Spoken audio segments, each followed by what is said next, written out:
Assalamualaikum warahmatullahi wabarakatuh. Selamat pagi, siang, malam. Perkenalkan, nama saya Randy Aditya Nurdiansyah bersama dua pengawal saya. Saya Bian. Saya Nana. Jadi, kita bakal meresum teknik negosiasi dari chapter pertama hingga chapter terakhir dan memberikan contohnya. Tapi sebelum itu, apakah kalian berdua boleh untuk pergi terlebih dahulu karena AA mau ngerjain tugas dulu? Boleh? Silakan pergi. Oke. Bye-bye. Tutup. Terima kasih. Baik, kita lanjut di sini. Jadi, teknik negosiasi. Negosiasi adalah sebuah interaksi antara satu individu bersama individu lain maupun lebih. Nah, mereka ini saling memiliki keterkaitan. Mereka ini saling memiliki kepentingannya masing-masing untuk mencapai sebuah kesepakatan. Nah, negosiasi ini ada nama lainnya juga, yaitu bargaining. Apa sih bedanya antara negosiasi maupun bargaining? Bargaining itu berarti hasil kesepakatannya itu win-loss, sedangkan negosiasi mengupayakan untuk bisa win to win. Nah, dalam negosiasi juga di bab selanjutnya kita mempelajari tentang bagaimana strategi dalam bernegosiasi. Di dalam strategi negosiasi itu ada dua, ada distributif maupun integratif. Nah, distributif itu berarti sebuah strategi di mana hasil kesepakatannya itu win-loss. Jadi, salah satu pihak ada yang merasa dirugikan dan pihak lainnya merasa diuntungkan. Lalu, pada integratif itu kebaikannya dari distributif. Kalau distributif win-loss, sedangkan integratif itu berarti sebuah hasil dari kesepakatannya tersebut itu adalah win to win. Jadi tidak ada sama sekali yang merasa dirugikan.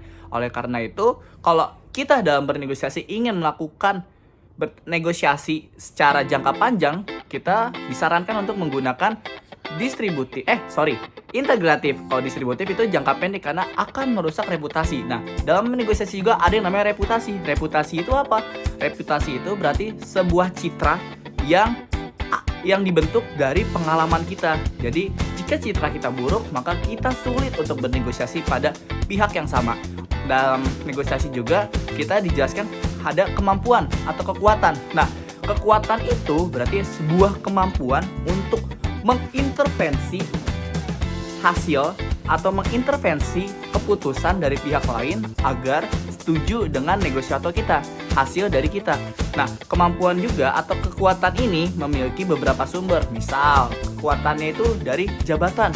Aku sebagai HR mempunyai jabatan lebih untuk mengatur peraturan-peraturan. Nah, itu juga bisa jadi kekuatan. Misal kekuatan legitimasi. Legitimasi berarti sebuah kekuatan berasal dari aturan, maupun ada juga kekuatan yang dari informasi, keahlian, dan lain-lain.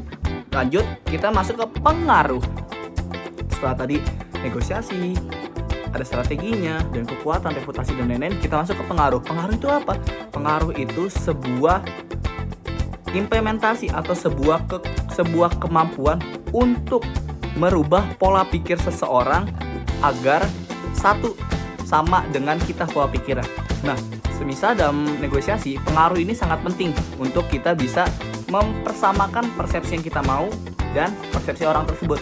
Jadi, kalau berbeda persepsi, kita pengaruhi lah dengan adanya kekuatan tadi. Jadi, setiap bab pada negosiasi ini, buku negotiation itu berkesinambungan antara bab yang satu sampai ke bab yang terakhirnya. Nah, dalam pengaruh tersebut juga kita harus bisa untuk memberikan pengaruh yang baik agar orang tersebut bisa bekerja sama dengan kita secara jangka panjang. Nah, ada yang kelewat. Tadi kita belum membahas tentang planning atau bagaimana cara kita menentukan negosiator itu. Yang pertama kita harus menentukan tujuannya terlebih dahulu. Setelah menentukan tujuan, kita membuat strateginya. Setelah strategi, kita baru membuat planning. Habis planning, kita pelaksanaan. Setelah tadi udah merencanakan, ya berarti kita melaksanakan. Setelah kita melaksanakan atau pelaksanaan, baru kita melakukan evaluasi agar yang kurang kita perbaiki dan yang baik kita pertahankan atau kita kembangkan. Nah, tadi kita udah membahas nih tentang negosiasi.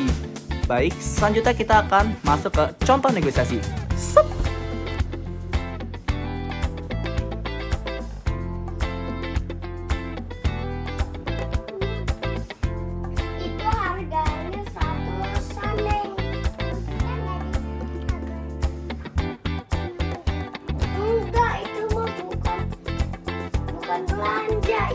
Mahmud.